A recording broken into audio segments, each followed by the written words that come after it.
We're live. We're live. Perfect. Thank you.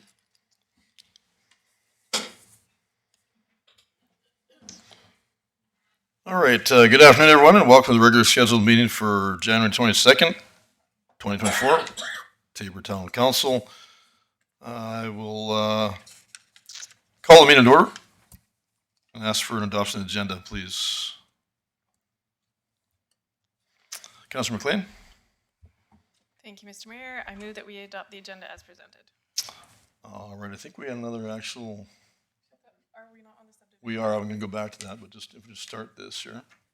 Oh, okay. Sorry. Thank you, Mr. Mayor. I move that council adopts the agenda as amended to allow for the opportunity to undertake closed session items prior to the timing of delegations at 5 p.m. All right. Thank you. Motion on the table. All in favor? Carried unanimously. Sorry, and I did this backwards, but we will. We'll go back to the actual agenda for the regular meeting of subdivision authority. So my apologies. We'll call that meeting in order and ask for that adoption of the agenda for the subdivision authority, please. Councilor Firth. Thank you, Mr. Mayor. I move that we adopt the agenda as presented. Motion on the table. All in favor? Carried unanimously. Thank you. And item number 3, adoption of the minutes. Item 3.1, minutes regular meeting of subdivision authority, November 14th, 2023. Mr. Tebow. The meeting minutes are in front of council for your consideration. It's a little bit older, but there they are. All right, thank you. Anything arising? Someone prepared to make that motion? Councilor Firth. Thank you, Mr. Mayor. I move that the subdivision authority adopts the minutes of the regular meeting of the subdivision authority held on November 14th, 2023 as presented. All right, thank you. Motion on the table. All in favor? Carried unanimously. Thank you. Item number 4, subdivision application. Item 4.1, subdivision TT 23-0-00550 Barton Drive. Mr. Tebow. So we'll have Ms. Selena Newberry come up and speak to this one. This did go in front of the MPC, and that recommendation from the MPC has been brought forward to the subdivision authority. So, Ms. Newberry. All right, thank you.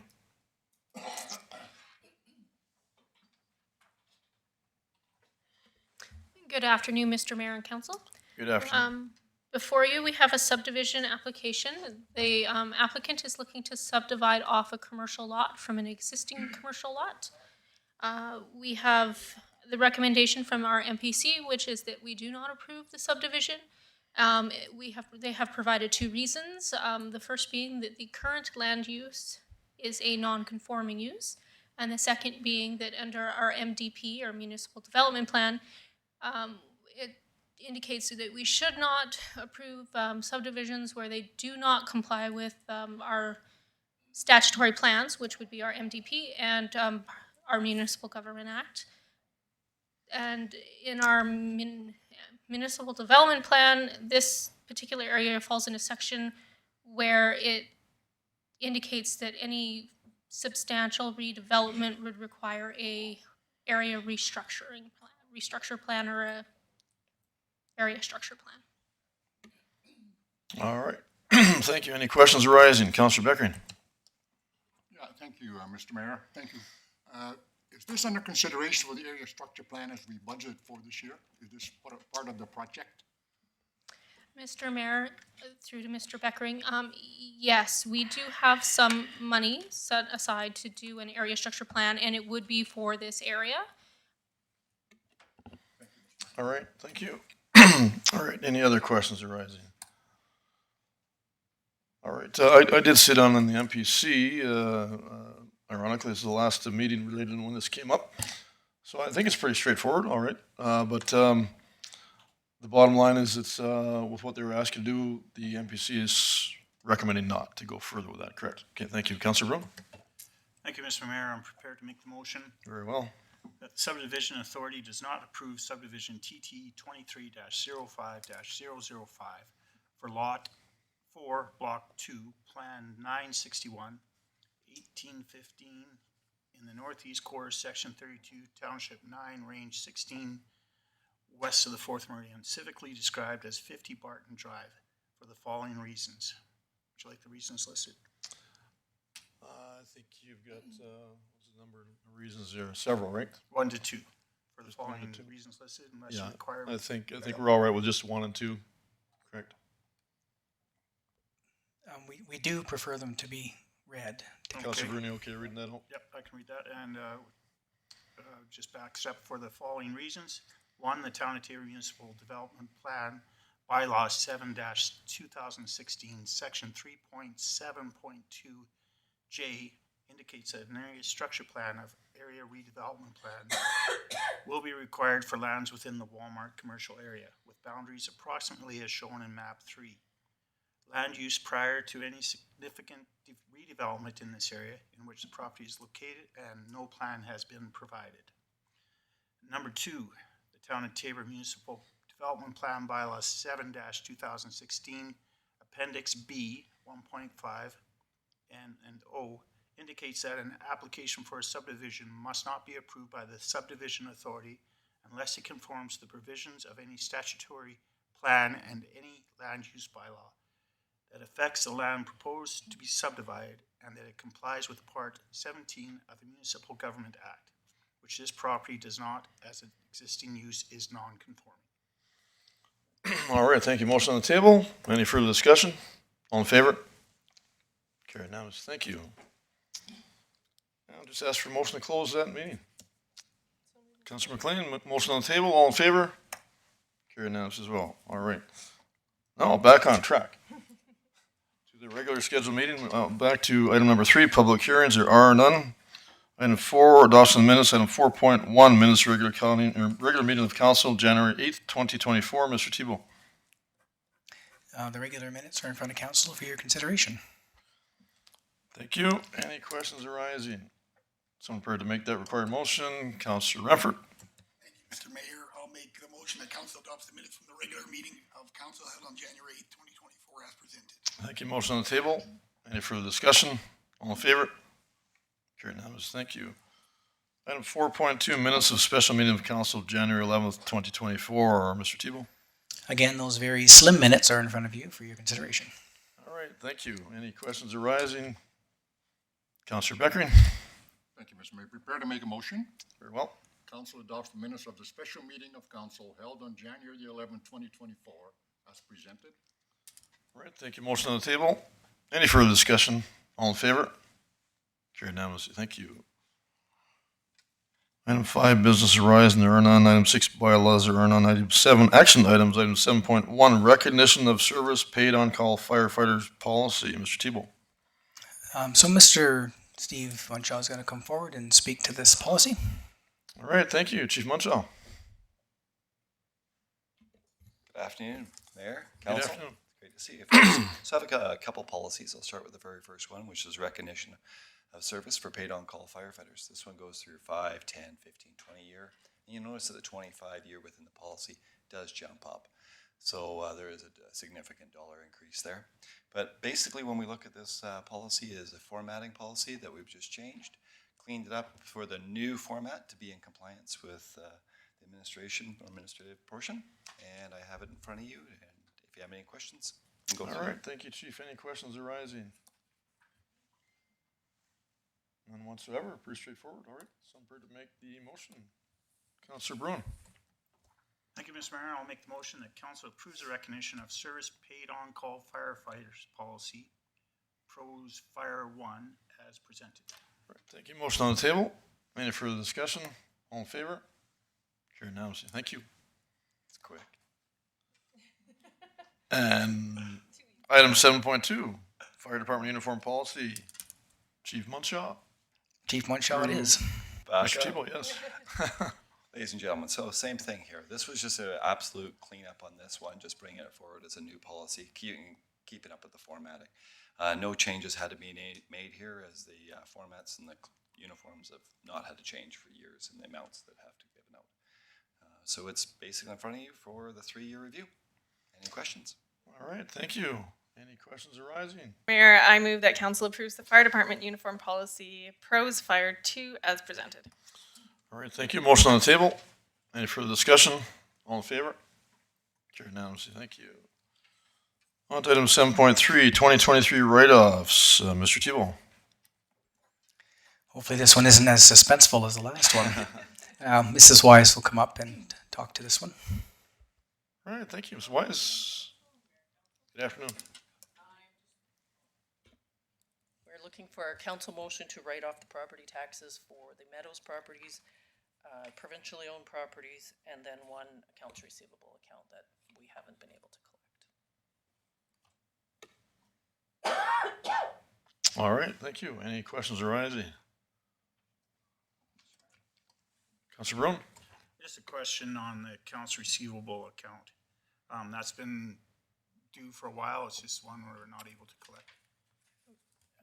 Yeah, 2021 is when we invoiced them. And we just, We've sent it to collection, so hopefully Okay. there, okay, they thank you. might get something. Councilor Sorensen? Thank you, Mr. Mayor. I'd just be prepared to make a motion. And All I'm right. not sure if you need it in two separate motions, or if I can put one and two together. What would, separate? I believe it is be separate, yes. Okay, but I can do them at the same time, or you want them separate? Okay. Sorry, I'm out of practice. All right.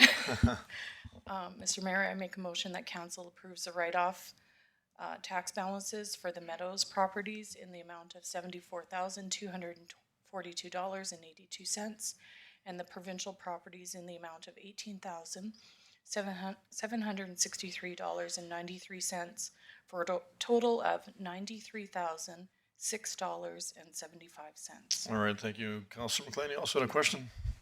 It was asked and answered. Okay, thank you. Councilor Beckering, you? We're good? Okay, thank you. Motion on the table. Any further discussion? All in favor? Carried unanimous. Thank you. Second required motion. Anyone? Councilor Sorensen?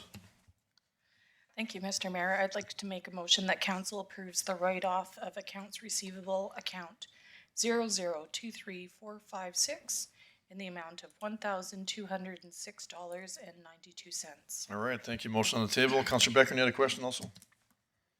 Yes, thank you, Mr. Mayor. Thank you, Donna. If I understand it correctly, the $1,206, even though it's written off, efforts are still being made to collect it. Is that correct? Yes. Thank you. All right, thank you. No other questions arising. We do have a motion on the table. All in favor? Carried unanimously. Thank you. Item 7.4, information for council. Mr. Tebow. There's 3 information items this time, and I'll ask Mr. Orwa to come up and speak to item number 1, since that one's for him. All right, thank you. Mr. Orwa. Good afternoon, Mayor and members of council. I don't even know what to speak about, but if,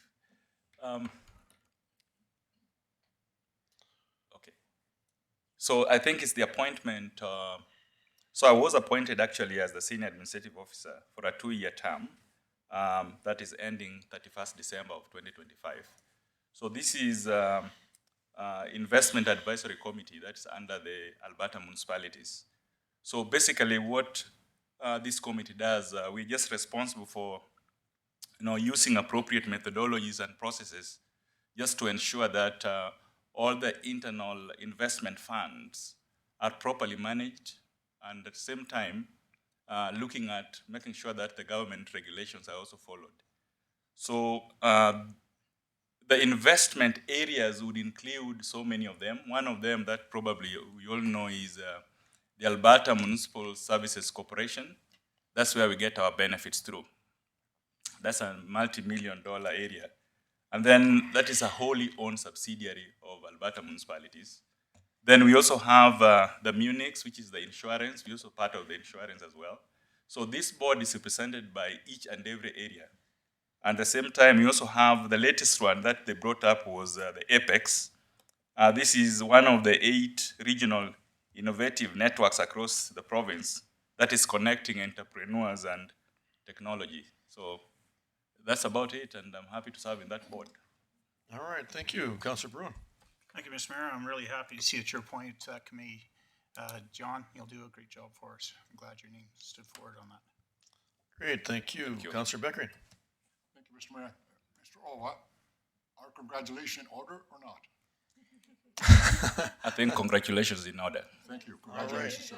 Well, then we will say congratulations, Mr. Roy. Thank you. All right, no motion required. Unless there are any other questions, we're good? Okay, thank you. Are we going through number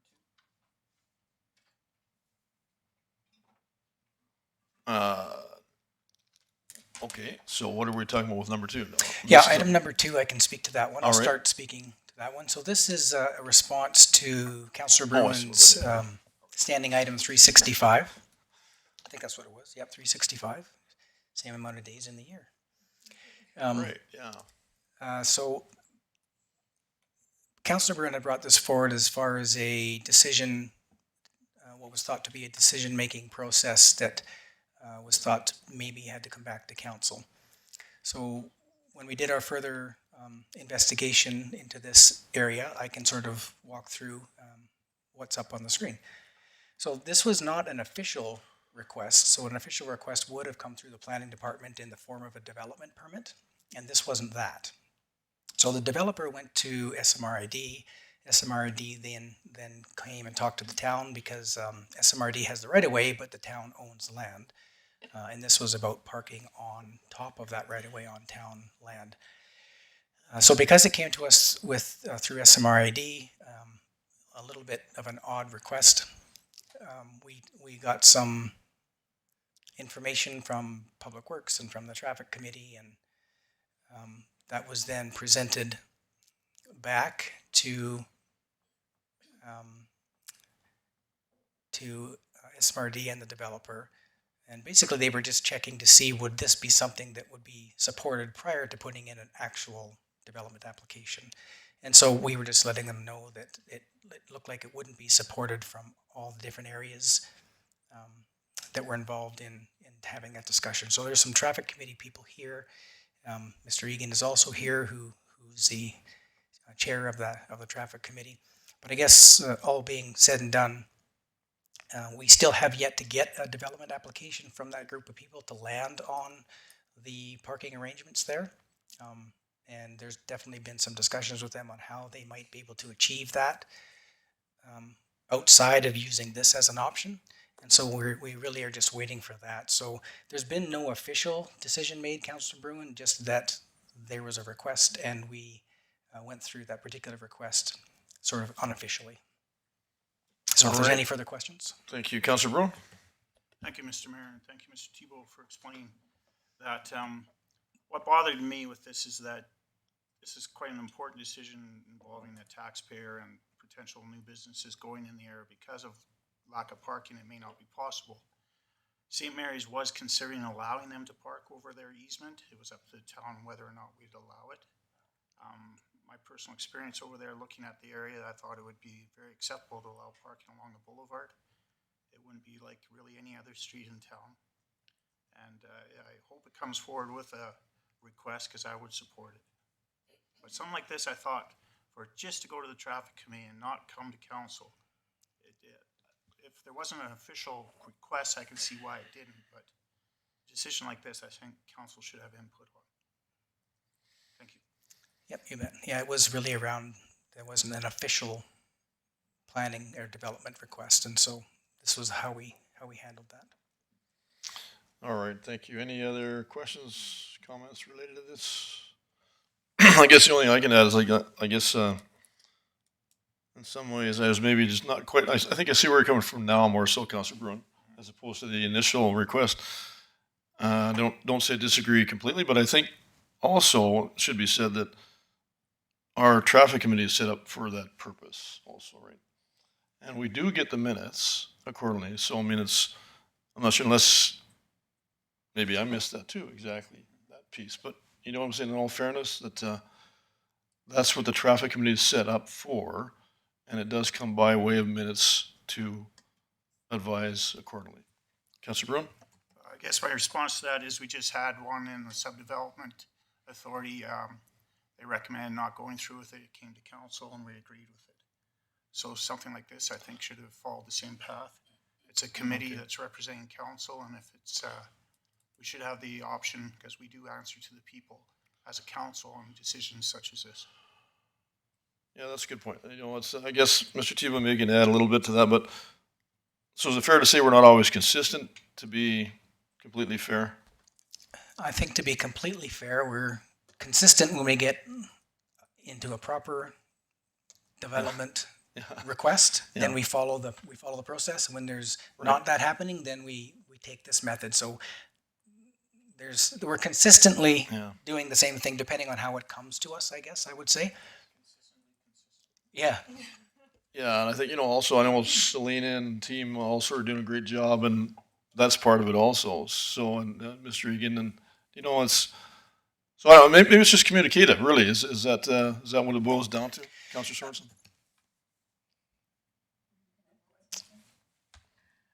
I can just appreciate the developer coming forward and just asking for information before they go through the process. And now they have more information to decide Right. what yeah. avenue they maybe can take. Maybe they can take it to something different and then come forward instead of, doing the whole development permit application. They just asked for some more information. So I can appreciate that. Okay, thank you, Mr. Tebow. You had something to add also? Nope, that actually answered things quite nicely. I wasn't going to add much more than that. There has been ongoing talks with them, and when we do get an actual application, there'll be things put in front of the right folks at the right times. Okay, thank you. All right, got that covered. Anything else, Mr. Tebow? Just the traffic committee minutes, ironically, are on this information item as well. Anything arising as a result of the recent minutes, traffic committee minutes? Seeing none, all right. No motion required. Moving on to item 7.5, water treatment plant, DAF2 repair. Mr. Tebow. So we'll ask Mr. Chris Egan to come up and speak to this one. All right, thank you, Mr. Egan. Thank you, Mr. Mayor. Council, before you is a request for a capital project. The water treatment plant, one of the first processes used to create potable water is a dissolved air flotation system. And we have 4 of those tanks in the plant. Tank number 2 had a catastrophic failure of the chain drive of the skimming system, which is a core component of that. And so it's currently out of service and beyond repair, at least the chain. What we're asking for in this particular project is to purchase new chain, install that chain, and get DAF number 2 back into service before it will be required for the summer season, where our potable water requirements go up fairly significantly. The other issue is we will retain, the new chain is a little bit different. We will retain the old chain, which still we use in the 3 other DAFs, and we'll use that in case one of those chains breaks. So we will retain that for parts and future service requirements in those circumstances. All right, thank you. Councillor Beckering. Thank you, Mr. Mayor. Mr. Egan, it's a substantial amount of money, $90,000. Is that mostly the cost of the chain, or is that the labor, or will be done in-house, or is that a contract? So we have a quote for the supply of the chain, which is about $47,000. So about half that amount. And then we'll have to purchase the services of an external contractor to come in and actually do the installation. The plant workers will do the supervision of that installation and do the commissioning. And then there's a contingency. So those are the 3 major components of the estimate linked to this project statement. All right, thank you. Councillor Brown. Thank you, Mr. Mayor. This chain must be a very special chain. It is. It's plastic, but it's a special chain. Yeah, that's an awful lot of money for $47,000 for the chain. If I remember right, it's basically just some slats that are dragged across the top of the water. So the 2 chains drive skimmers that pull and skim floated debris from the water. So there's 2 chains and then 2 drive chains. We'll just be replacing the 2 chains that drive the skimmers. And we would have, I imagine, had more than one quote on this, or? There are not very many suppliers. This particular supplier actually will have to make the components. They're not in stock. And so it's injection molded plastic. Okay, thank you. All right, thank you, Councillor Sorensen. Since we're being educated on the chains, what's the life expectancy of this particular part? About 30 years, which is, we're a little bit past that on the existing. These chains were originally part of the plant when those DAFs were originally built. Oh, wow. Okay, All right, thank you. thank you. Any other questions arising? Councillor Rufford? Very well. I'll make a motion that council directs administration to proceed with the capital budget to repair DAF number 2 and approve the total project budget of $90,000 to be funded from capital reserves. All right, thank you. Motion on the table. Any further discussion? All in favor? Carried unanimously. Thank you. On to item 7.6, department reports. We'll go through those individually. If you have any questions, please stop me accordingly. Number one is the Economic Development Department report. Councillor Sorensen. Thank you, Mr. Mayor, and I know Amy's not here, but I would like to know, in December, they took a step back and kind of evaluated the whole program. If in future sessions, we can kind of get an idea of what they found out in that evaluation and their steps moving forward. We certainly can. I can speak to it a little bit in that there was a lot of activity, and so they kind of wanted to take a break in December, gather their thoughts, look at what happened over the course of the last year, and see if there was any efficiencies or betterments that they could make. Some of that did get. There'll be some adjustments, I guess, in 2024. Some more virtual activity will happen because we have these 4 or 5 other communities on board, and there is some requirements to service them in a certain way from a education perspective, business owners and the actual people getting the jobs. So all in all, they felt things went quite well, and there's not going to be a whole pile of adjustments, but they just wanted to take stock of what was going on. So, but Amy for sure can come speak to that at a future date. That's probably all I needed to know is All right. that there's no alarm bells. All right, thank you. Moving on to Public Works Department reports. Treatment of Facilities reports. Facility Managers reports. Planning Department reports. Councillor Sorensen. Sorry, Mr. Mayor. Sorry? For facilities management, I just recognize that the level of chin has been low, and it has been since the summer. Is it an alarming kind of level, or are we managing that quite well? If I could get that answered. Yeah, come forward, Mr. Egan, if you could.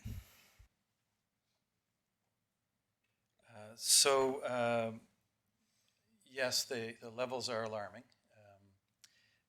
We've employed the temporary trailer pump. So right now the water levels at Chin are below our intake for the lift station that we use to draw water out of Chin in the wintertime and gravity feed that water to the water treatment plants. We had been made aware by SMERD that this was going to occur, so we started work probably in early June in revamping the trailer, getting that ready to go. So right now, we also, we'd completed the excavation of the North Reservoir. We have 2 reservoirs just aside the water treatment plant. Each of those reservoirs store 250,000 cubic meters of water. And so as part of our risk mitigation, we ensured that both of those reservoirs were full when the canals were shut down. That's how we feed from the canals in the summertime, and when the canals are open. In the wintertime, we pull directly from Chin. We then, when that took place, we had set up our pump trailer and started pumping into the lift station and then using the existing system to maintain levels in the reservoirs. So I can report today that both reservoirs are still full. So we've been matching consumption, and as long as that pump trailer, which is a workaround, it's not quite as robust as the rest of the system, but it's performing well. It made it through the minus 40 temperatures because of the good work that both Public Works distribution and collection folks in assisting the water treatment plant group. So we check on that every day and make sure that pump is working. We can monitor through our SCADA system the exact pumping that's coming from the lift, the station itself. And so we can monitor and maintain reservoir levels. So the town's in fine shape right now. That 500, we run about 45, as you can see from the report. We average about 4,500 cubic meters a day as the supply to the town through the winter months. That jumps up to about 11,000 in the summer when people water their lawns and use that potable water. So we'll be able to maintain the reservoir as long as that pump trailer goes. Continues to operate, and in the circumstances that it doesn't, we have about 100 days worth of reserve water in the 2 storage ponds beside the treatment plant, and that will allow us plenty of time to remedy the trailer or do whatever we need to do. We also have 2 other pumps in Public Works that we've used to assist us, and we can use to augment either pumping or in place of the pump trailer. So we have several levels of risk mitigation, and now we're just all hoping and praying that there'll be snow in the mountains, because that's the actual solution to the problem. Is SMRID has a really good runoff year, and we refill the reservoirs around us and around southern Alberta. Yeah, if I could just comment, Sure, like absolutely. it has been in the paper that, the forecasting of us, having to potentially ration our water. So I really appreciate you guys having a plan already in place. So thank you. All right, thank you. Right. Moving on to fire department reports. Recreation reports. CAO reports. Administrative service report. Finance department report. And HR reports. Councillor Sorensen? Sorry, one more. I just haven't heard a update of the Meadows other than the good news story that we had before. So I'm not sure if there's something in the works that's going to be brought to council in future meetings, or if someone can update us. Mr. Tebow? What have you heard out at the Meadows?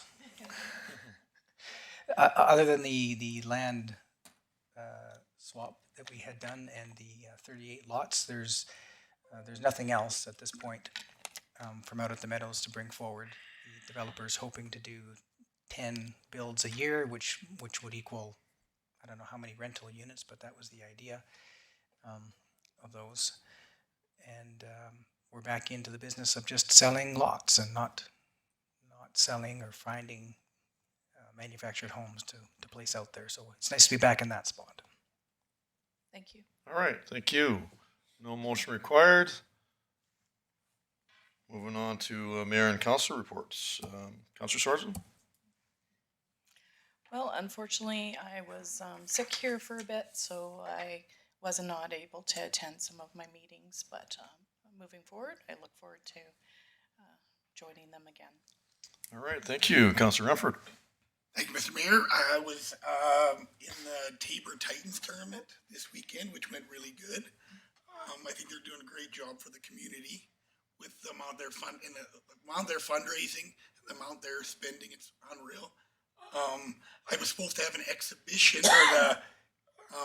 but they had a big water line break at the Agriplex. So the meeting is on Wednesday to find out more, kind of what's, it sounds like they're going to do an insurance claim and stuff like that, but it did look like it was a bad deal, and they just redid all the stuff, so I'm sure we'll figure it out, but yeah, no, thank you. All right, thank you. Councillor Bruin? Wrong button. Thank you, Mr. Mayor. I attended what meetings I was able to. I did miss a few because of work, and I was under the weather there for a couple of those days. I'm glad to see everyone survived that wicked cold spell we had, and I'd like to congratulate the town on the good work they've done with the snow removal. And I haven't heard of any water line breaks. If we had much trouble, it seems to have gone through that well, so that's good job on the town, Tabor. All right, thank you. Councillor Firth. Thank you, Mr. Mayor. I attended all of the meetings that I was required to attend as well. I attended an Alberta Municipalities Local Government Fiscal Framework webinar about capital allocation formula. It was really interesting. Yeah, but it was, I'm being a little bit sarcastic. It was, it's not that it was not interesting, it was a little bit dry, but interesting to see how the province comes up with the allocations for that new LGFF. I also attended Tabor Police Service and Alert Internet Safety presentation at W.R. Myers School, and the Chamber's annual awards and dinner. And I just want to say congratulations to our Citizen of the Year, Constable Chris Wynn, Horizon Dental, who was the Business of the Year, and Trail 77. They were the Spirit of Tabor. They won the Spirit of Tabor Award, and Fenny Harpel, who won the Employee of the Year. So congrats to all of those people. All right, thank you. Councillor Bickering. Thank you, Mr. Mayor. Nothing exciting to report. I attended all the meetings I was required to, and nothing really out of the ordinary. Thank you. All right, thank you. Councillor McLean.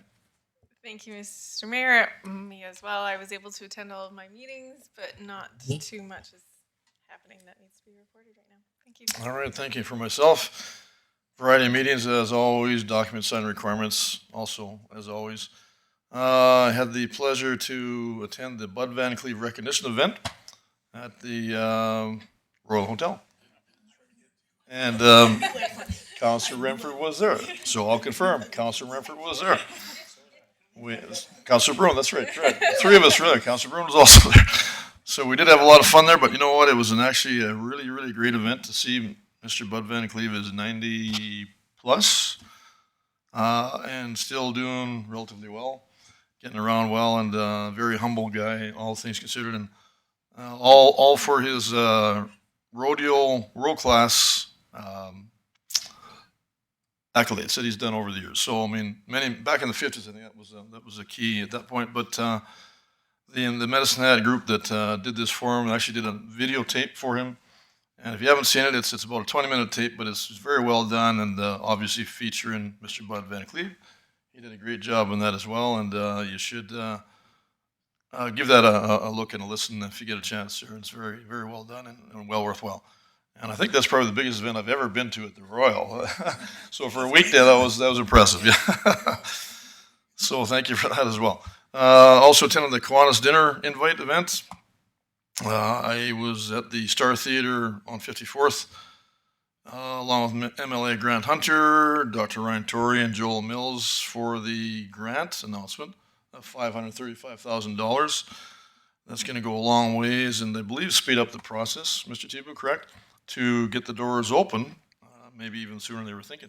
It'll help them with phase 2 for sure, yeah. Correct. So that's a welcome bonus for that grant for sure.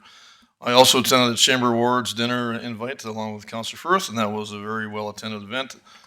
And congratulations to all the winner recipients and all for taking part in that, and all the volunteers for putting that on as well. I did also attend the Tabor Titans hockey tournament fundraiser promotion event for underprivileged kids to participate in sports, and carrying on the legacy for Dr. Gerald Becky and Mr. Joe Orban, with the Joe Orban Cup for the award-winning trophy is named after, and also presented at the event. So year 2 also did very well. Haven't seen the numbers yet, but I think the numbers are going to be impressive. And it was over $40,000 last year, so I expect to be that, or if not more, for this coming year. So good for them, and that's a great group of guys, and great for the organization, great for the community and area.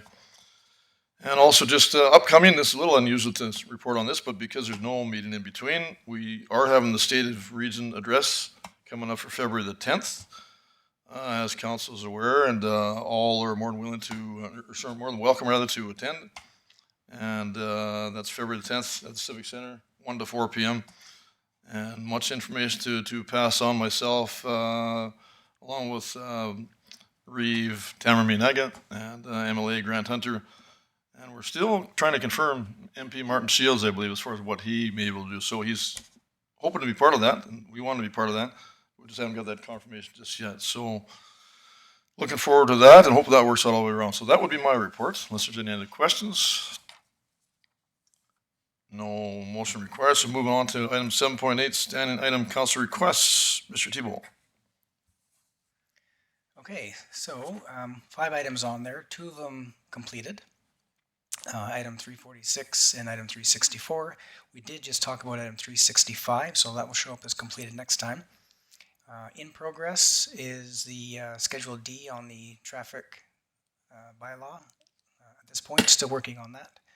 And when we must still be waiting on the utility right away for that sidewalk over on 60th Avenue to come back to us so far. So that's all I have on that. I'll hand it over to council if there's anything to add. All right, thank you. Councilor Brown. Thank you, Mr. Mayor. To the standing items there that we're working on.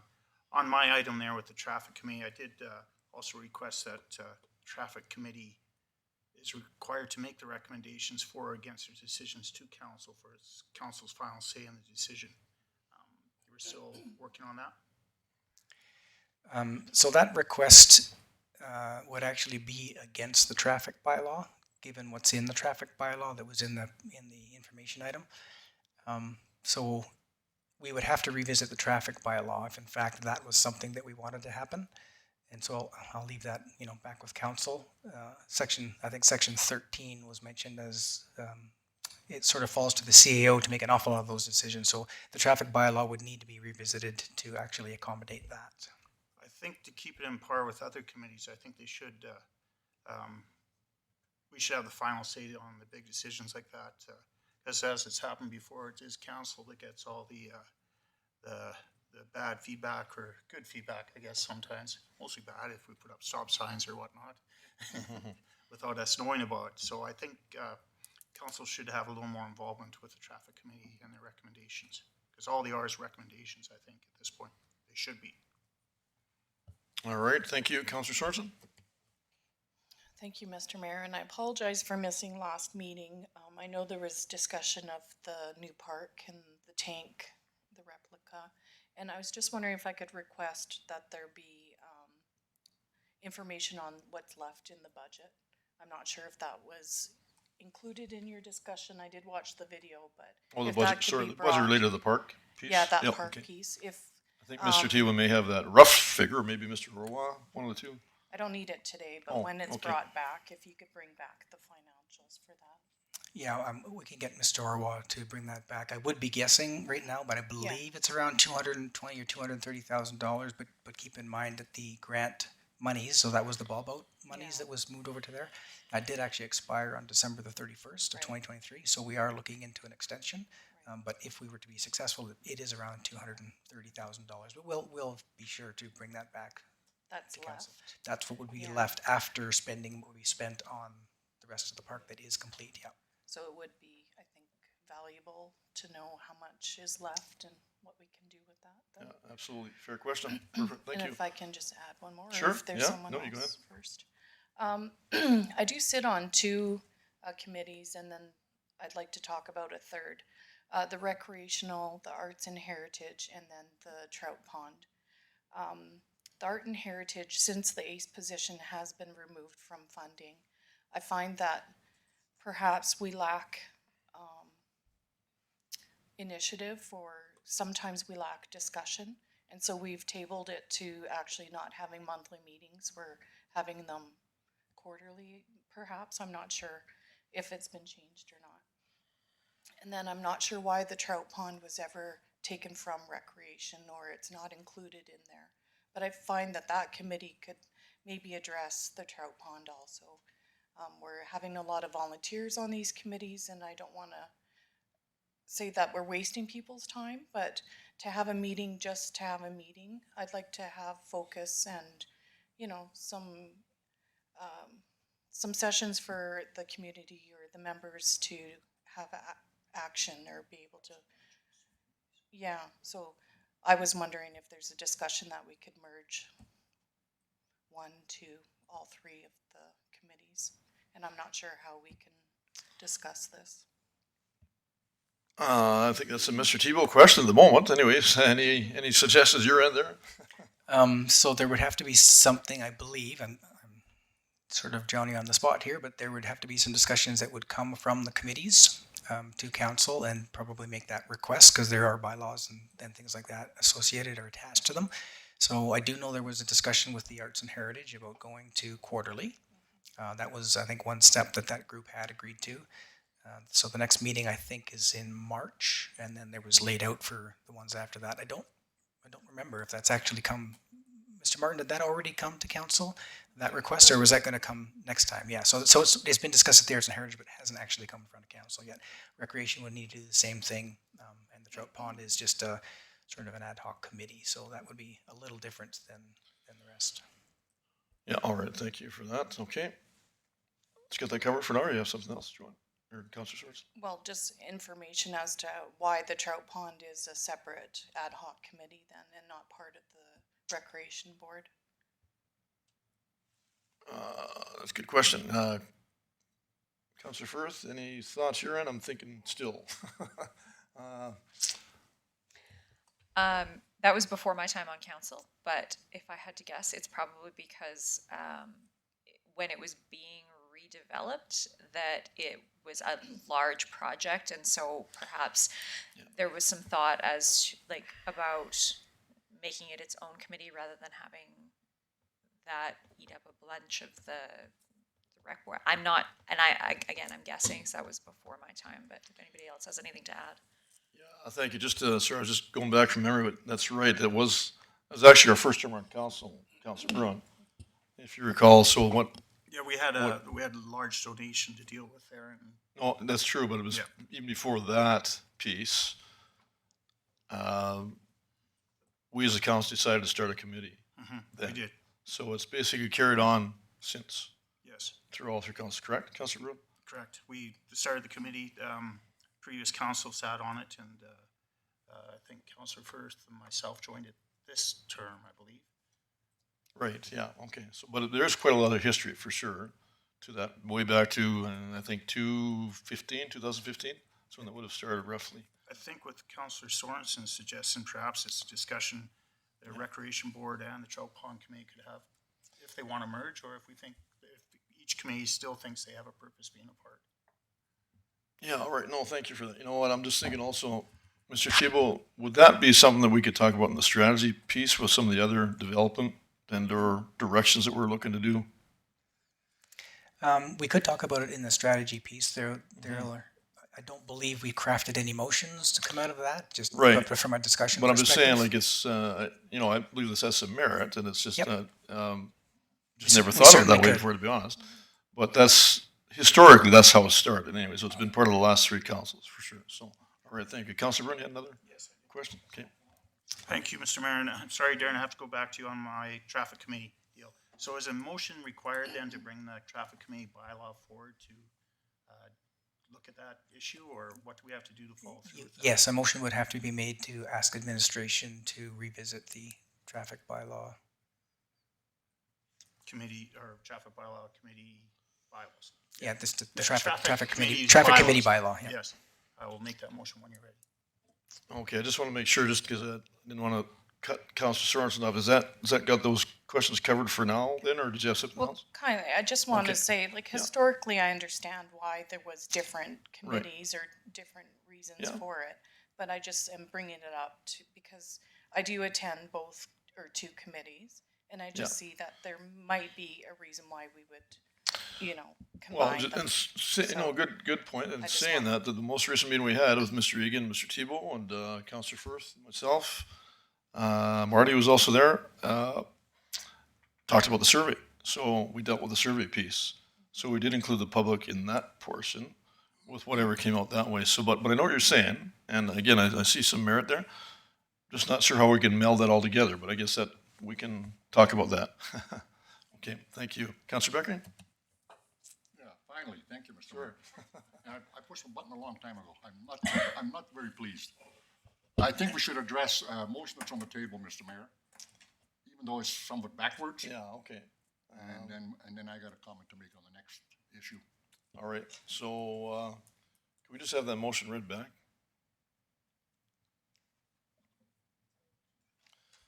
And Counselor Becker, my apologies, I missed that. It's not uncommon for me to miss who's in what line sometimes, but yeah, there was, yeah. I'm just asking for that to be read back. I don't believe we actually captured a motion. Pardon me? Oh, sure, you're talking, you're talking Counselor Bruin, Counselor Becker? Yes, Mr. Mayor, I heard Councilor Bruin say, I'm making a motion. Oh, I said not, When we're ready. not that you made it, Well, okay, After we finish discussing. Well, then why did you? okay. All right, I'm prepared anytime. we are ready. Counselor Bruin. If you so desire. Thank you, Mr. Mayor. I'd like to make a motion that administrations brings back to council the traffic committee bylaws so that council may go through it and perhaps address the need for the traffic committee to get the okay from council before decisions are made. Yay or nay? Recommendations from traffic committee be brought to council. All right, Mr. Tebow, Ms. Van Ham, So first, if I could get some clarification, are you talking, there is no traffic committee bylaw. There's a traffic bylaw, and then there's a traffic committee policy and procedure. So would you be speaking of the traffic committee policy and procedure? Okay. So the motion on the table would be administration brings back to council the traffic committee policy and procedure so that council may go through it and address the okay from yay or nay to council, traffic committee brought to council. That is how it was mentioned. Mr. Tebow, does that cover the basis in your mind? It doesn't capture the traffic bylaw. No, there's not a traffic committee bylaw, but there's a traffic bylaw, and then there's a traffic committee policy and procedure. So if you're wanting to capture the bylaw in that motion.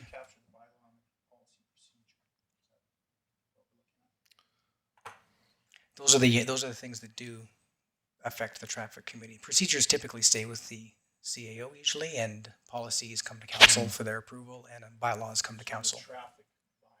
Correct.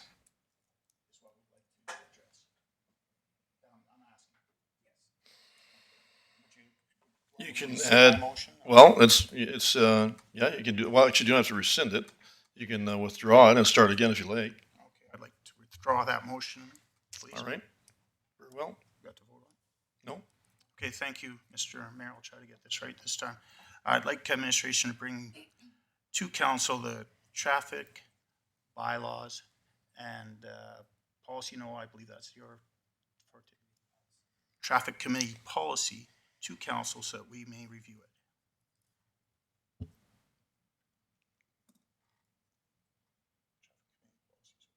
All right, I'll ask it again, Mr. Tebow. Does that cover the basis we're believed to try to capture here?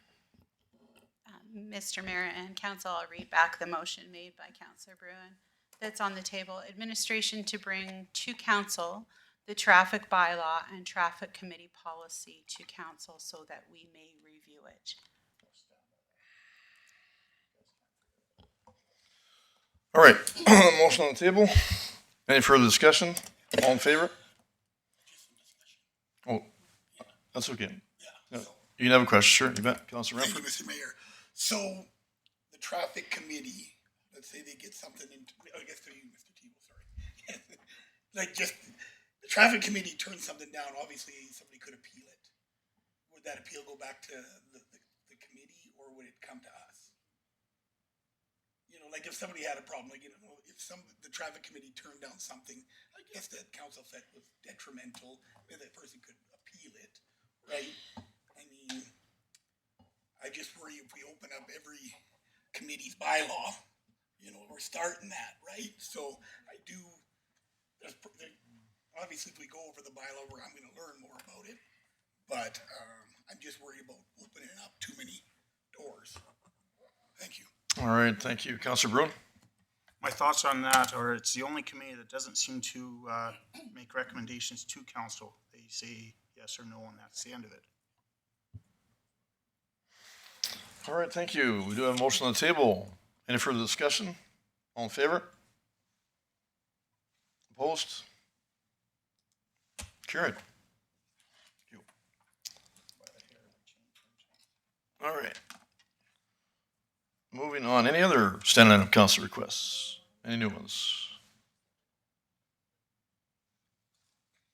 I have one, actually, related to the Civic Center Arena and Auditorium sound system. As you're all aware, we've had a variety of problems in both locations, and I've had a number of complaints the last several months, and more so this weekend, actually, this past weekend. Another good example, very poor sound system quality.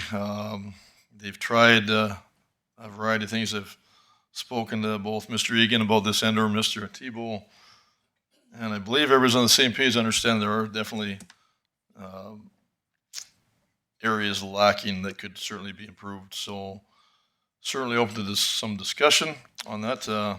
I do have a motion crafted, but open to some discussion if anybody else has any comments or thoughts ahead of time. Councilor Remford? Yeah, thank you, Mr. Mayor. Like, regarding the sound at the rink, like for tournaments and stuff like that, we've been fighting it for a while, right? You know, I would say half a dozen years ago, Golden Suns put 5,000 into it. GSA, Golden Suns Athletic Association, put $5,000 into it.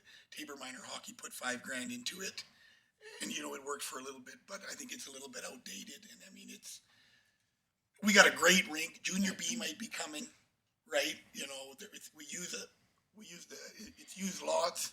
We got a great recreational manager. I'm sure it'll work out, but it needs it. Right, thank you. That's right. Okay. Councilor Firth? Thank you. I was just curious, how old? I recall that the sound system in the Civic Center was replaced.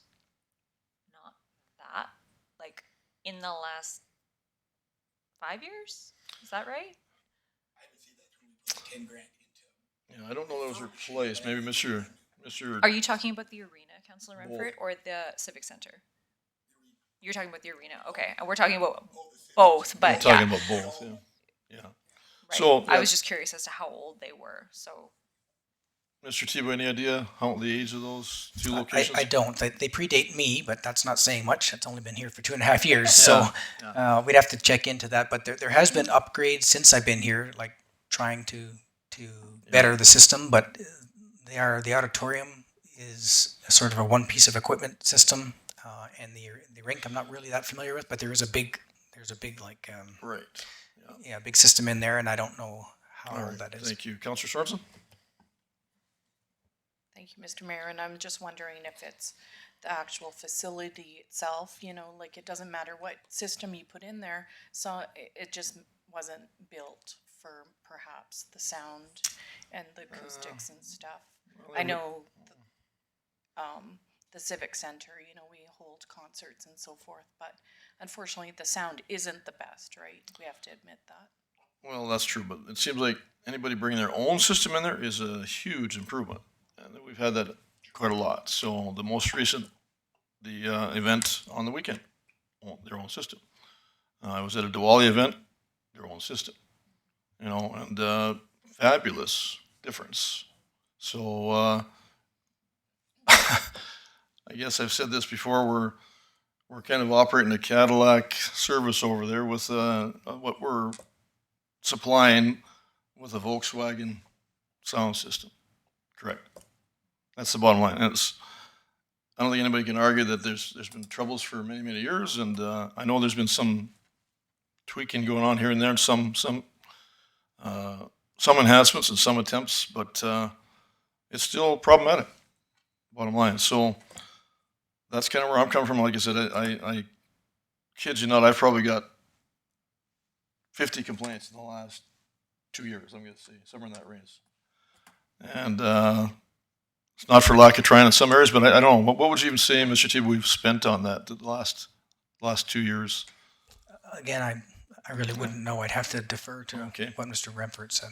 But as I understand, I think it's minimal, to say the least. But Councillor Brune? Thank you, Mr. Mayor. I think as far as we go back on councillors, we've had trouble with the ice arena for sure. I thought we spent quite a bit of money at the auditorium there. But honestly, I believe when I was growing up playing hockey at the ice center, the sound was better. You could hear the penalties announced and that.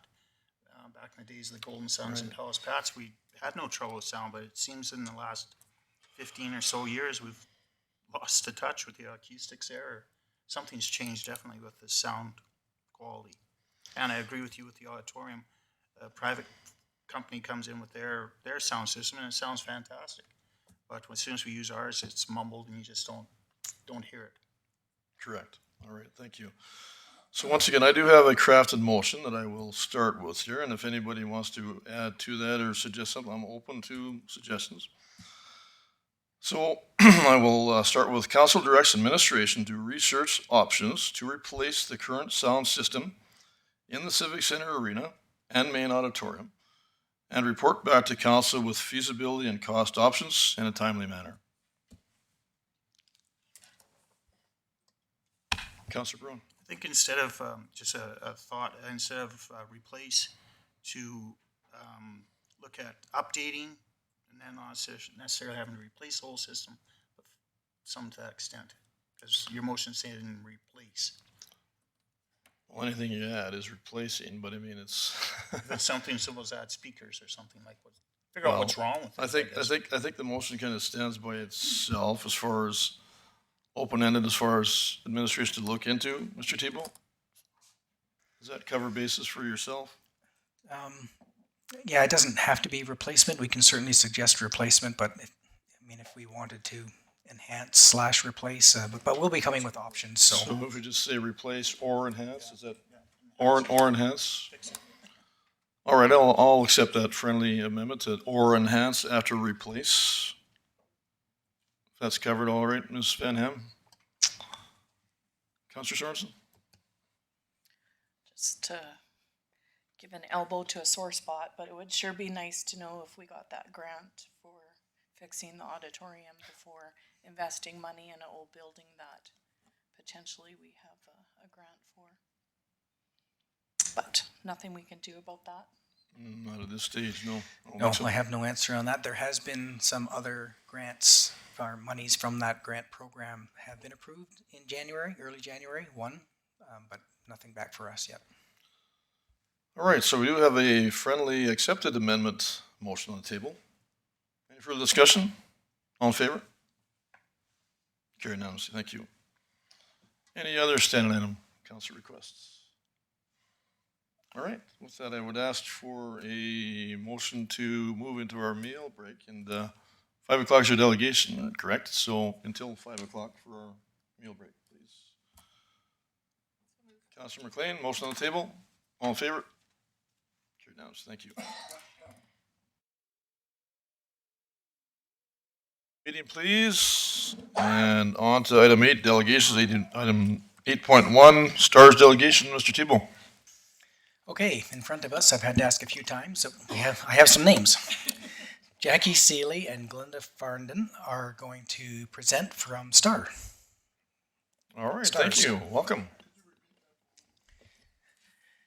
Jackie Seeley is sitting down, and Glenda Farndon is standing up. All right, thank you. Welcome, ladies. And I'll run through, you let me know when you would like to move ahead, and I'll run through the slides. Thank you very much. So pleased to meet you, all of you, and very happy to be able to present STARS information to your council and what's been going on throughout the province. As Darren said, that I am Glenda Farndon. I'm the Senior Municipal Relations Liaison for STARS in Alberta and BC. So I've worked with municipal councils for the past 17 years. And very pleased now to have Jackie Seeley join us. She's a Southern Alberta girl and has previous municipal background as well in her town of Bazzano. So she has now joined us to be the Southern Alberta representative. So any questions or anything that may come along, she will be your direct contact. All right. So we will start. On the beginning slide first, I'd just like to say that in 2025, STARS will be celebrating 40 years of serving Albertans. And so with that, we found it a really good opportunity now to do a little bit of a rebrand. You'll see just a slightly different logo there. It's because we are now, STARS is not who we were in the very beginning when we started in 1985. There's been so much more latest in technology, medical equipment. We have a brand new fleet. So it was a really ideal time to take this forward for generations to come. Next slide, please. So starting off, we have previously had an affiliation agreement for 20% government funding from Alberta Health Services that expired in 2020. We have been year to year on an extension since then. In 2022, they made an announcement and moved to 50% of operational costs. So roughly it costs an average of $10 million per base. There's 3 bases in Alberta: Calgary, Edmonton, Grand Prairie. So $30 million operational cost. Does not include our Emergency Link Center located in Calgary. That's our dispatch center for all our bases. It does not include education and training, and it does not include administration costs. So strictly operationally costs related. So they did give us a top up to $15 million. And in last year as well. So we're still on an extension. We're in very high level discussions right now, and very hopeful that we're very close to securing another 10-year affiliation agreement with Alberta Health Services for 50% government funding moving forward. So more to come to your council at a future update. In the meantime, last Thursday, we did launch to the public our STARS lottery. We're very fortunate that we have a 28-year, very successful lottery that continues to support and pay for one base in Alberta. It usually always nets $10 million net. Last year, just a little bit under, but we're very hopeful again. For 28 years, Albertans have continued to stand by our side. So as we move forward then, with $10 million off of the remaining fundraising revenue that's needed, that still leaves us $18 million per year that we fundraise through really long-term dedicated events like the Tabor Charity Auction, for example, who has been with us for more than 2 decades, I believe. They are very close to surpassing $1 million and will be having another logo recognition as well. So long-term events like that, are essential to our service, especially when the call demand continues to increase. So with that, we also work with municipalities across the province.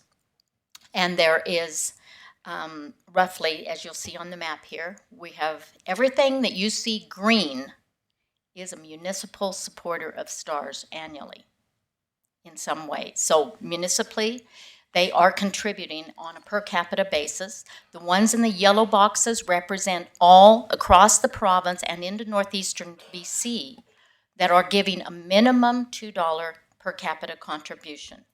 This range goes as high as $90 per capita and everything in between. So about 50% of them are giving more than that annually.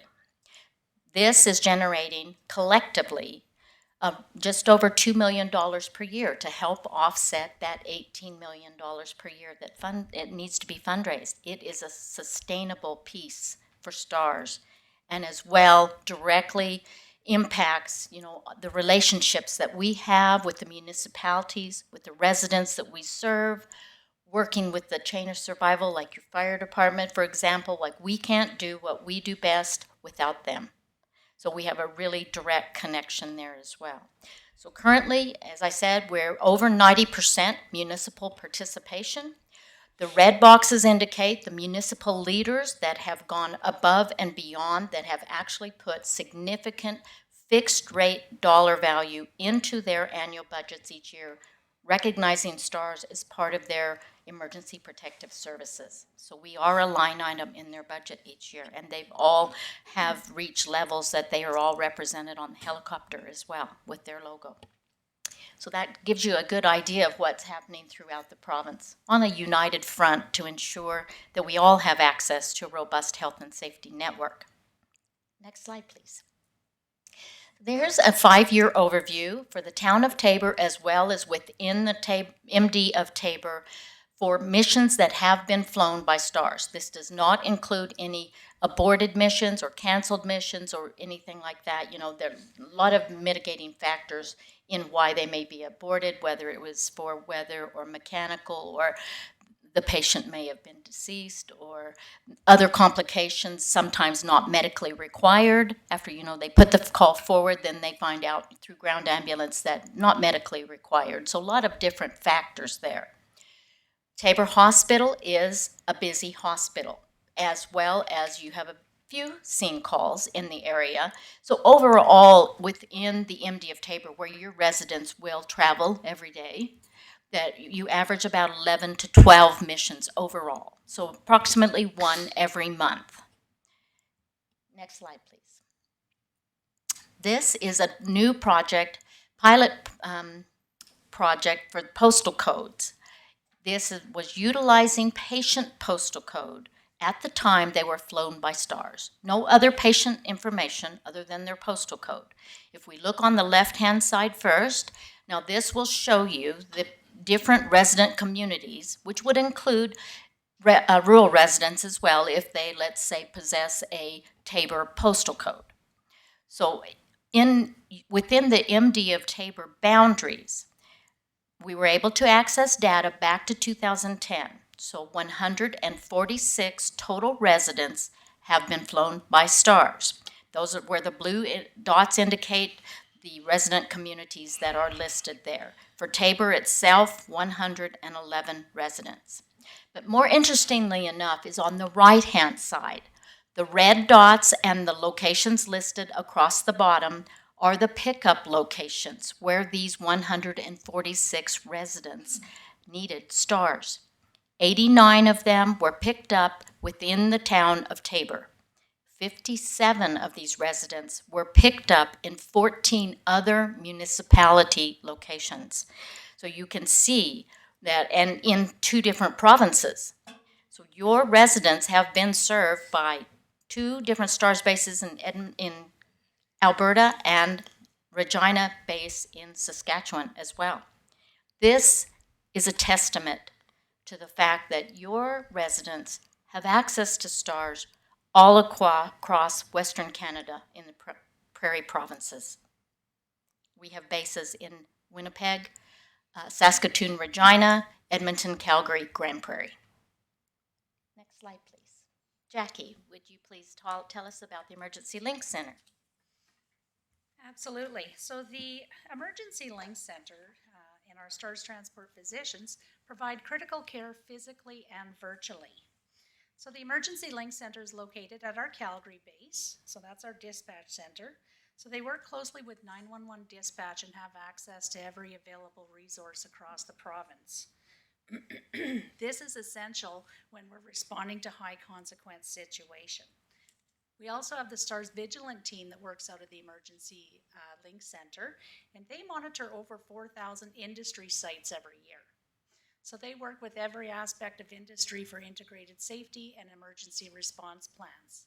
So it's the Emergency Link Center that links together all of these resources on one call that saves precious time in emergency situations.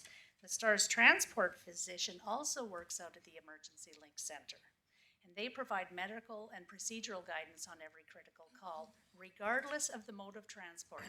So they will provide guidance to EMS and even ground ambulance, and also Alberta Fixed Wing. Our STARS crew members may also accompany a patient by ground ambulance or Alberta Health Services Fixed Wing. The STARS Transport physician also makes all the logistical arrangements with the receiving doctors at the receiving hospitals. So they will schedule things like a neurosurgeon, the cardiac cath lab, or a CAT scan for a stroke patient. So while that patient is being transported to tertiary care, they're able to expedite treatment plans on the other end by having these things already scheduled. That's right. The STARS Transport physicians also provide virtual care to medical professionals in rural hospitals. Next slide, please. Okay, the H145 fleet is a generational investment. All 6 bases are now H145 operational. We were able to sell off the remainder of the BK 117 fleet to complete this capital campaign. So all 10 helicopters are completely paid for now. This was a more than $150 million capital campaign. Yeah, that is quite something. We are also celebrating, last year was our 20th year of having night vision goggle capability. So we are the first civilian organization in Canada to be able to fly at night. And with more than 50% of our call volume occurring at night, this is essential. Next slide, please. Okay, so let's take a look inside the H145. As you can see, this picture is worth 1,000 words. It is an airborne intensive care unit environment. So let's just take a look at some of the highly specialized medical equipment that is inside. Starting with the iStat lab, you can see it is no bigger than the size of a cell phone. With a couple of drops of blood and within less than 2 minutes, our crew can have test results for hemoglobin, blood gases, and electrolytes. This is essential for our crew to monitor multiple pain management drugs in a severe trauma patient. Next slide. Oops. All right, the Hamilton T1 ventilator is fully featured just like the ones you would see in the tertiary care center. And this one accommodates adult, pediatric, and neonatal. We also are happy to be the first, very proud to be the first helicopter EMS program to carry universal blood on board. And this is blood that can be accepted by anyone. In 2019, we increased to 4 units of blood because there is an increased demand. We're also proud to be part of the new blood plan. It's a Canadian first, the Factor Blood Protocol that started in October of 2023. On board, we also have the video laryngoscope, and this allows our crews to navigate difficult airways in trauma patients, burn victims, or somebody who might have been crushed on impact so that they can navigate that difficult airway. The EZ-IO drill, thank you, is only used in time-sensitive, life-threatening situations where we need to have instantaneous IV access. So the crew member is able to drill into the shoulder bone or thigh bone of a patient to get that instantaneous access so that they can begin stabilization and pain management for that patient. The handheld ultrasound is also on board, and this gives us rapid diagnosis of collapsed lungs, internal bleeding, and like heart abnormalities and even fetal complications. We carry extensive pain management drugs on board, like thrombolytics for stroke patients. So we have agreements with hospitals across Western Canada who are on the stroke protocol, so that if we have a possible stroke patient, our STARS transport physician can call the nearest hospital and let them know that we're on the way with that patient. Because every patient must have a CAT scan if a stroke is a possibility, so that they can determine what type of stroke it is and whether it's the type that warrants using the thrombolytic drugs. Next slide. Thank you. So in closing, we'd just like to say thank you. We appreciate your time and your interest in STARS. STARS was born out of necessity. On December 1st, 1985, for this young lady, Kelly Waldron, she was our very first patient flown. She was a critically ill newborn in southern Alberta. We started right here in southern Alberta. Who knew that it would radically change the delivery of critical care in Alberta for the next almost 40 years? Today, so far, we have flown over 55,000 missions. More importantly, no cost to the patient. And that is because of partnership. A life is literally saved every day. We average 10 missions per day across our 6 bases. A life is literally saved every day. But it's partnership that has made that possible for almost 40 years now. We would welcome the town of Taber to please consider joining our municipalities across our entire province in our quest to continue to have some sustainability. When we talk about 11 or 12 missions just within your area, just in operational costs only, This represents over $100,000 every year, just in mission costs. This is just more, again, about partnership. So we're asking you, the majority, as I had presented to you, are giving, and we're asking at a minimum $2 per capita.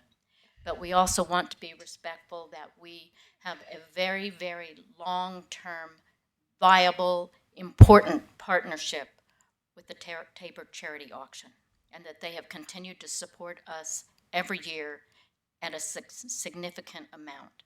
So this is more just asking for an opportunity to include Town of Tabor as part of our municipal partnership across the province. So we would really appreciate your kind consideration of $1 per capita for your council term this year and next year. And then we will move forward from there. But thank you again for your time and consideration.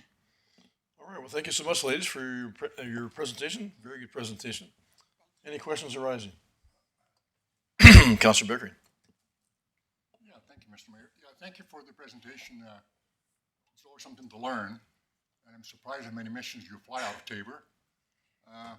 Could you repeat, if you said so previously, how many municipalities in Alberta are now participating in a $2 per capita request, approximately? Yeah, I looked at the green. All the green is $2? All the green is a municipal supporter at any rate. Okay? All the ones that have the yellow boxes within the green, that where they're listing their names, those are all at a minimum $2 up to $90 per capita. The red boxes are the municipal leaders that are giving anywhere from $100,000 to $200,000 per year as a line item in their Emergency Protective Services budget. Yes. All right, thank you, Councillor Brown. Just thank you very much for the presentation. It's a fantastic service that's offered. I notice the MD of Tabor is white in this box. What does that refer to? We just, I presented to them a couple of years ago. They did not come on board, but we just earlier today, we did present to them again, requesting that they would become a partner. And so we're very hopeful. We've got you in a lighter green because we want to make sure that we represent all of the dollars from your community that are raised through the Tabor Charity Auction, because that has been a viable asset for us as far as missions.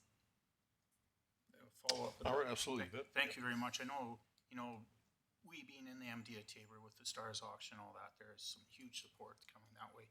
I've always wondered, how does Halo fit in with this picture? Like I know it's a separate entity, or how do you work together, or do you work together? Because we get asked from Halo for contributions and Stars, Absolutely. So a couple of different factors here. First and foremost, Stars Emergency Link Center in Calgary, we dispatch Halo. So when Halo is called, or if they are dispatched, it is through our Emergency Link Center under our transport physician's guidance. Once a call is deemed critical, then of course Stars is also en route. But we don't want to leave the patient on the side of the road. So when Halo is co-located there and can pick up that patient and get them to either Medicine Hat Hospital or Lethbridge Hospital, it's putting that patient in a hospital environment while Stars is also en route because it is of a critical nature. So there's those factors there. So we do, in a sense, we do work together, but we are fully separate entities.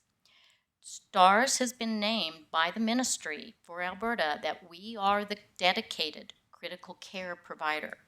So there's a little bit of a difference there in the model of what we bring to the table. And as you had seen in the photo of the intensive care unit environment in the back of the helicopter, the critical care piece begins as soon as we reach the patient, or even before, with our transport physicians giving the rural physicians guidance on critical care procedures and medical advice.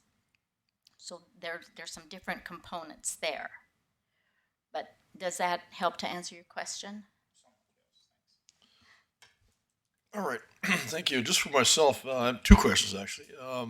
Number one, your service area, is Tabor an area about as far southeast as you can go? Okay.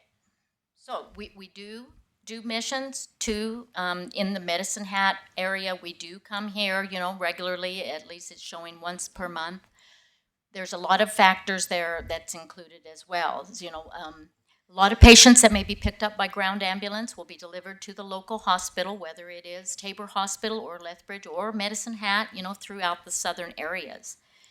If it's not deemed critical, STARS will not be called. So a large part of patients where Halo may be delivering those patients, but they're not critical. So we're not going to be called. We are dedicated critical care provider only. So that affects that.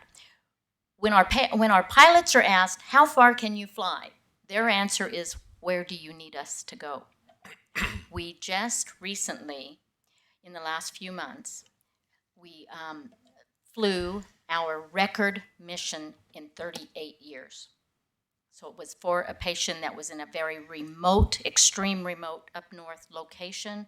We were the only resource to even possibly reach that patient. That patient needed every single piece of medical equipment that Jackie had presented. He needed all of the blood on board. He was finally, you know, our emergency link center was able to mitigate and connect with every single area that we could refuel.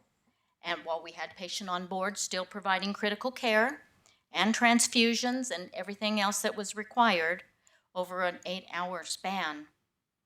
And still that patient, it's a good news story. He came back to the Grand Prairie base to be reunited with his crew. His whole family came.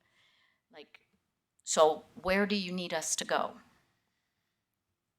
Okay, thank you. I guess just a little add on to that a bit. It's a little bit of confusion as far as the gap or like where Halo service, and we understood they're coming here kind of as their northeastern location. That's just still a little confusing to me. You're saying if it's a critical scenario and if it isn't ready to the Saskatchewan border, rather you would go that far, right, just outside Medicine Hat? You would go down to Dunmore area as an example? We do also have, like we have the 2 bases in Saskatchewan. I'll give you an example that Provost is ideally located. So they are served by 3 bases. They are served regularly by Saskatoon, regularly by Edmonton, and Calgary if Edmonton is out on another mission. So throughout that corridor, you have access that you could, STARS Regina could be responding to your area as well if our Calgary base was not available. But again, always keeping in mind, it must be deemed critical. We're not transporting patients if they are not of critical nature. All right, thank you. Councillor Sorensen. Thank you, Mr. Mayor, and wonderful presentation. And I attend the STARS auction, you know, on a regular basis. So I hear all the stories from our local residents and how you guys touch their lives. So great. I was just wondering if you could share with council how much annually does the STARS auction perhaps donate, you know, approximately to your organization? I have not had the pleasure of attending at all, but Jackie will be having the pleasure of being there. I would say on average, and Steve, please correct me if I'm wrong, but it's usually been at least $50,000 per year each year. And I know that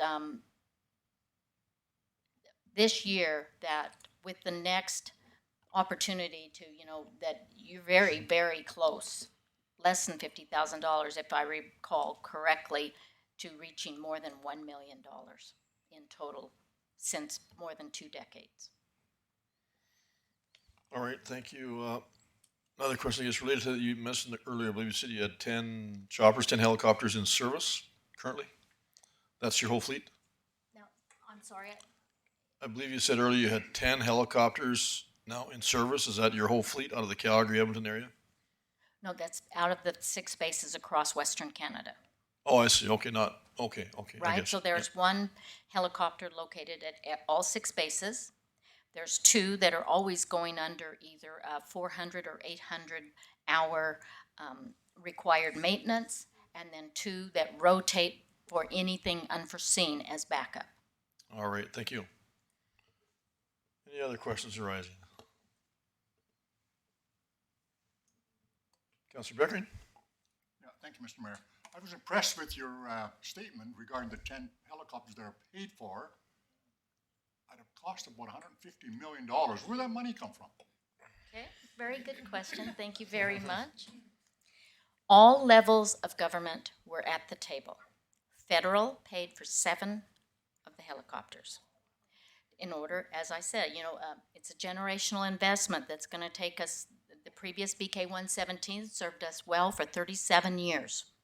So we look forward to at least, hopefully, somewhere between 20 and 30 years with the new, because there's so much new technology always coming around, in order to stay abreast of the latest and the best that's available.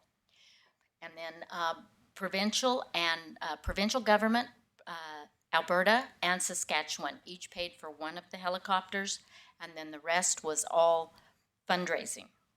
And the $150 million they retailed for $13 million US per helicopter, plus there was just under $20 million of additional costs for specialized equipment, for pilot training, for pool pilot coverage to cover the bases that didn't have pilots because they were being trained, for the engineering training, and some specialized ground equipment that was required for these helicopters. So that in total encompassed just over $150 million. And then as she said, this past year, we've been incrementally able to sell off our previous BK-117 fleet because there was a bit of a market for it still, and we attributed all those funds to the campaign so that it could be completed. All right, thank you. Everything covered? No other questions? All right. All right. All right, ladies, well, thank you. Councillor Sorensen? I was just going to make a recommendation that we accept the information presented by you as representatives of the STARS for information. And I think we just need to discuss this, and we look forward to supporting you again at the local auction too. All right, perfect. All right. So motion on the table. Any further discussion? All in favor? Carried unanimously. Thank you, ladies. Thank you. Well, we look forward to being able to work closely with your council. Thank you so much for your time. I did bring you some newsletters that are also provided to you on a digital format, and a calendar for Darren's Yeah. All right. Some interesting stories in there. Thank you so much. Thank you so much. Thank you. All right, on to item 8.2, delegation Eagle Nest Spirit Community Association. Mr. Tebow. Okay, so I'm seeing, I believe, Theron Black and Terry Cook sitting out there. So if you wanted to approach, you can go ahead and present. All right, thank you. Terry, Theron, welcome.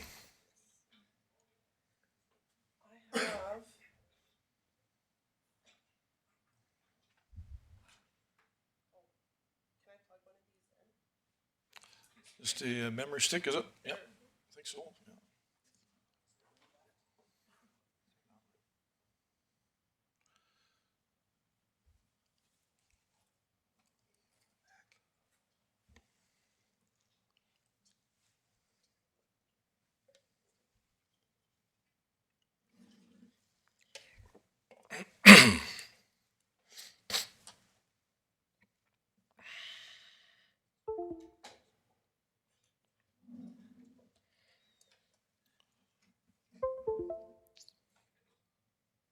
All right, Terry, Theron, if you're going to be seated, that's fine. So you can just activate that mic there, just the button in front, right in the middle it should be. There you go.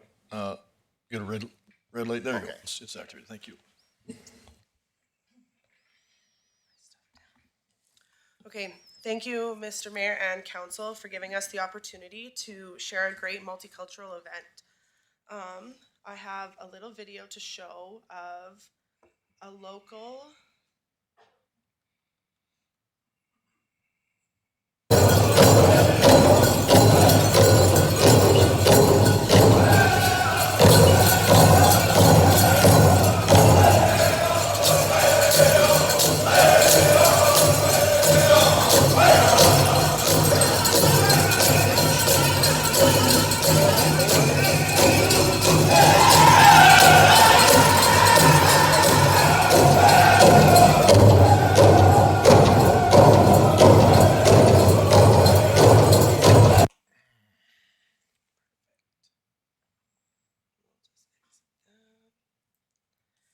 of a powwow that was held in September in Lethbridge. We are coming to council looking for our fees to be waived for the large ice campgrounds for Kenmack and Trout Pond. And I have the distinct honor of bringing you Theron Black, who is knowledgeable in promoting and hosting powwows. Mr. Theron Black is a Blackfoot cultural advisor, and he will share some more information on this opportunity. So one of the things also too is that I'm here to kind of help with the Eagle Nest in building this powwow for the community of Taber. One of the things too is that, as you can see in that video, the energy that comes from these kind of multicultural activities that we're going to be doing, that's what we're planning for the town of Taber, is that we're going to get all the other ethnic groups within the city of Taber, town of Taber, and promoting at the same time, so we can be able to have different food, ethnic foods, get them to start demonstrating during the powwow, their dancing, and those things that we all share in common. So my name is Theron Black again, and my wife Cindy Black here. So we got our Master's of Education that we just graduated through a couple of months ago. So we got 2 degrees each, and then a master's, and we're just doing our PhD in a bit. But one of the things too is working with reconciliation and trying to bring those education to our Aboriginal, our ceremonies and things that we have to offer, and seeing the good side of our people. A lot of our people don't drink and do drugs.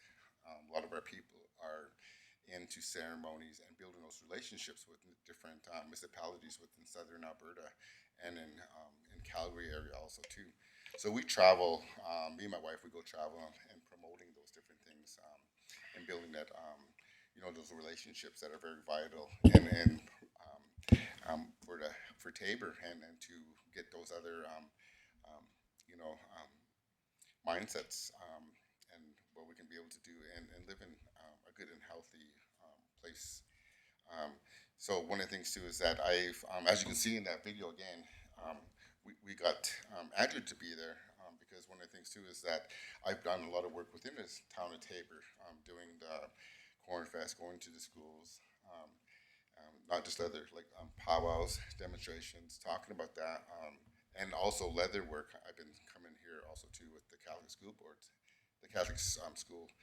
So we've been doing a lot of work, and one of the things too is that I like to see and promote that town of Taber, what it's been doing within our communities and building those healthy relationships that we are looking for. A lot of times too is that Taber has been doing such good work in that part, and that's why I was able to get Andrew to come in and be a part of the grand entry, and to see that, and kind of you guys are kind of leading that within southern Alberta, and so that's what I really like to help with this powwow that they would like to have in the town of Taber. So I'll just be helping them. It'll be Eagle Spirit Nest that would be and mostly doing all that work for it. So I think that is very beneficial for all of us to have that, and the economic boost that it's going to bring into Taber. So a family will come in for about $8,000 to $1,000 for the weekend, and them spending that within in the city of Taber, is one of the things too, is that it's very beneficial. Lethbridge has had about 4, 5, 6 powwows in Lethbridge alone, and that's what has been happening within Lethbridge too, is that the economic boost that they've been having there. And and for our powwows that we have, it's been always successful. We had a lot of dancers and participants that were non-Aboriginal. So my goal is to work with trying to get a good population of non-Aboriginal people at these community events, and to seeing that our our beautiful cultures that we all have, and in a way, it would be awesome too is that we can be able to start showcasing the other ethnics that are living in Taber, and where we can be able to give them that time and space, and where we can all learn together, build those relationships that we are who we are as people. Like our Aboriginal people, our Blackfoot people, we're always there building relationships and understanding.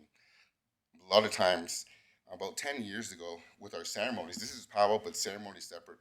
But with the ceremonies, about 10 years, you wouldn't see any non-Aboriginal people with our ceremonies.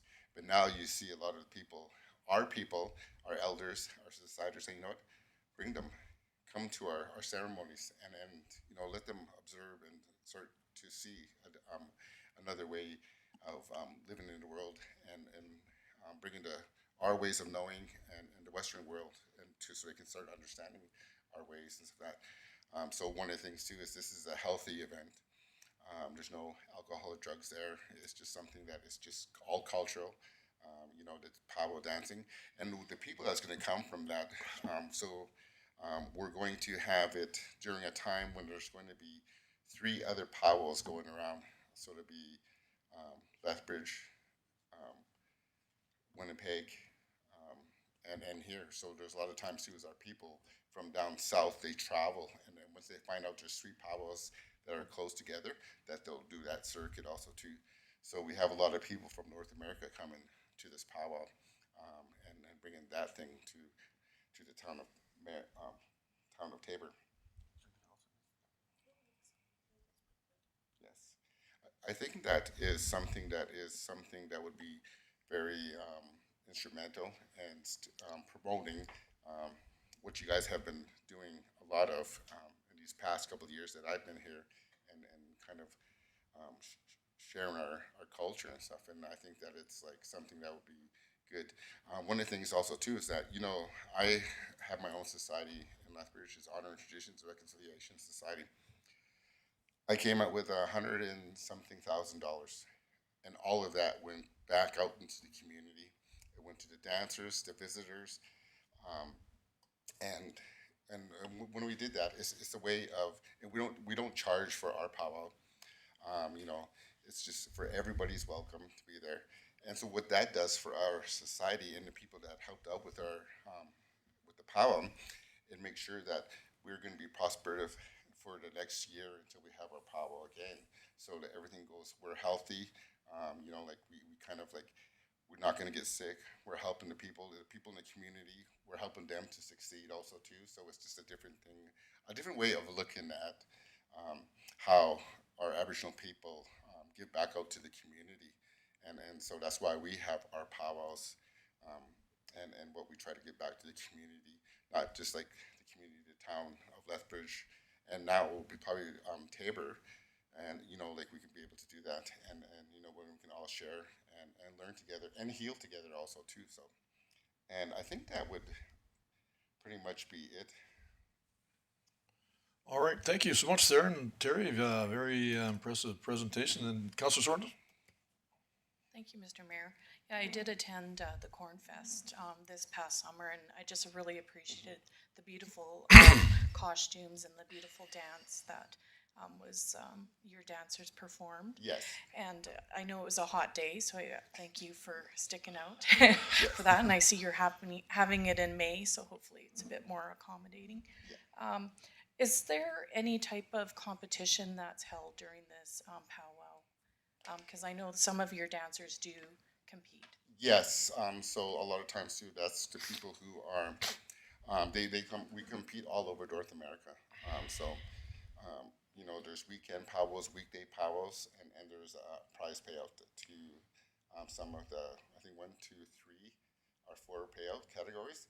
And so, it is competitive in that way that we do pay those, and the drummers also too.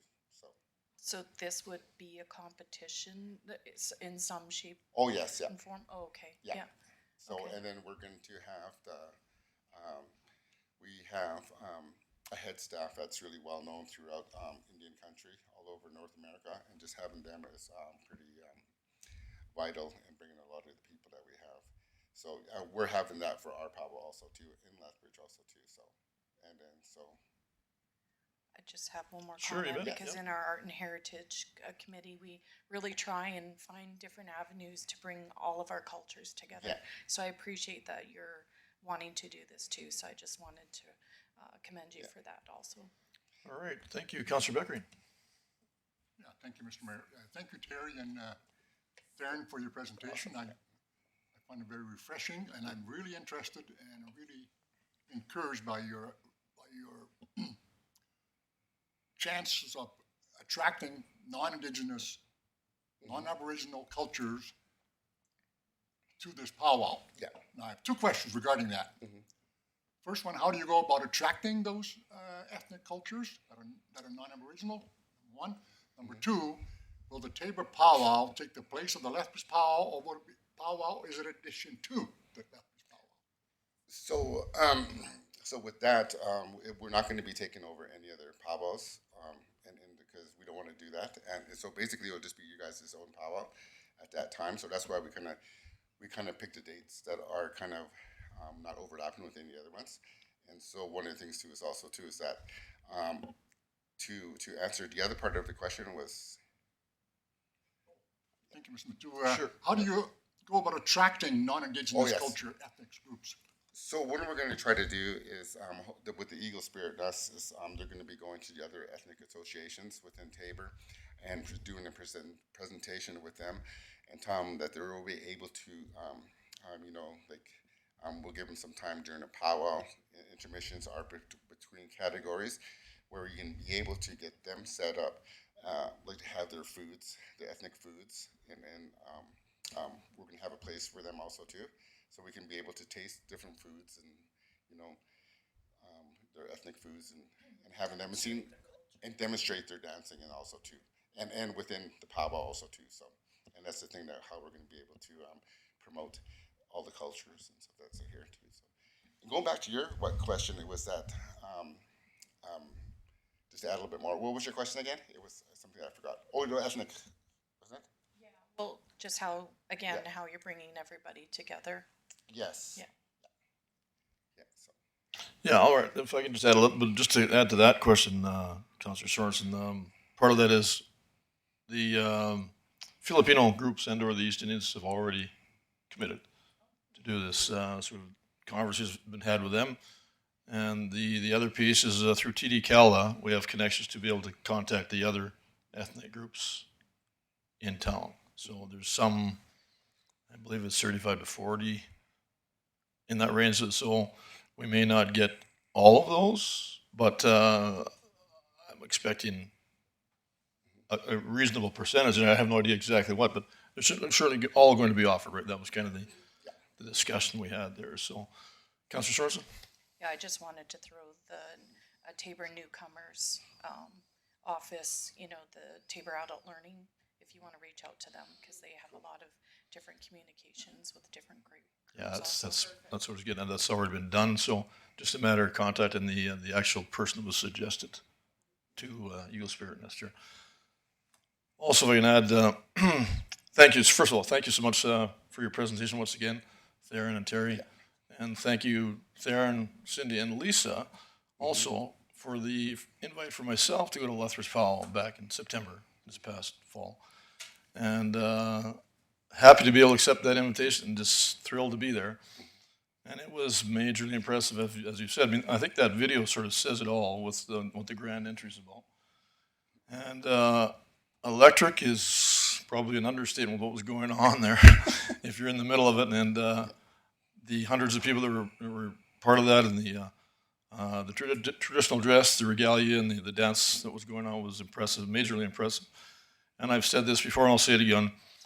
I would compare this to a Garth Brooks concert I attended a number of years back at the Saddle Dome. And that's what I experienced there with that electricity in that particular building. The roof was coming off type thing. I experienced the same thing at your powwow in Lethbridge. So congratulations and very well done. And it's I'd only ever seen I'd seen video and that sort of thing about powwows in Lethbridge and area, and photos, etc. But in town here, maybe I think it's 15 to 20 dancers you have come to Corn Fest, which is majorly impressive in itself. But to have 200 to 300 dancers that were there all in one location and doing what they do with their traditional dance and their regalia is just majorly impressive. I can't speak highly enough about that. All right. Any other questions or And it would be comments? also good to have lot of non-Aboriginal people attending that, it would be awesome too. So our powwow, we had about 50-60% non-Aboriginal people attend our powwow, so. And hopefully we can get And more. that was held at the new pavilion building, which is also a major impressive building for Lethbridge. The first time I was in there, but I was, my only regret was only able to stay for the one day, for the Saturday, but you also had the Sunday, very successful day, right? So, Councillor Sorensen. Sorry. Thank you, Mr. Mayor. What's your attendance? What are you hoping to achieve for attendance for your first year? For Town and Tabor. So with the Town and Tabor, I'm thinking that, you know, the RPOW that we had in September, it would be a lot more than that. So we're looking about at least 1,000 to 1,500 people coming. Yeah, so it's going to be kind of a major event because of the circuit that's going to be going on with the other powwows coming in. So there'll be a lot of people coming in from down south that will come up here too. So the powwows are year round, so a lot of times too they just keep going that circuit. So wintertime now, they're all in California doing the powwow circuit there. So and having these big names here, and is one of the things too is that is very blessing to have the head staff that we have. So. All right, thank you, Councillor Sorensen. Mayor, I'll just keep on Sure, going. you bet. I'd be prepared to make a motion. Very well. That council accepts information presented by the Eagle Nest Spirit Community Association and provides a waiver for the facility and personnel use in the amount of $9,200 with funds to come. Did that come out or the mic go off right when I said the amount? I'll say it again, $9,200 with funds to come from the council discretionary fund. All right, thank you. Motion on the table. Councillor Beckering. Thank you, Mr. Mayor. Would Councilor Sorensen accept a friendly amendment to add to the motion to ensure that the powwow actually occurs? I would accept that. Thank you. All right, thank you. Motion on the table. Amended motion on the table. Any further discussion? Councillor Bruin. So the 9,200, that would be in lieu of like fees, like they want to use the campgrounds as well as Ken Mack Park. That's the company seeing what all this stuff. Yeah, I think in the motion it says for a waiver for the facility and personnel use, sorry. So that'd be town personnel? Yeah, whoever needs to be there to help operate the facilities during the event. So you're including Ken Mack Park, like all the campgrounds, Trout Pond? Okay, thank you. All right, once again, friendly amended motion. Accept the motion on the table. Any further discussion? All in favor? Opposed? Carried. Thank you. Thank you so much.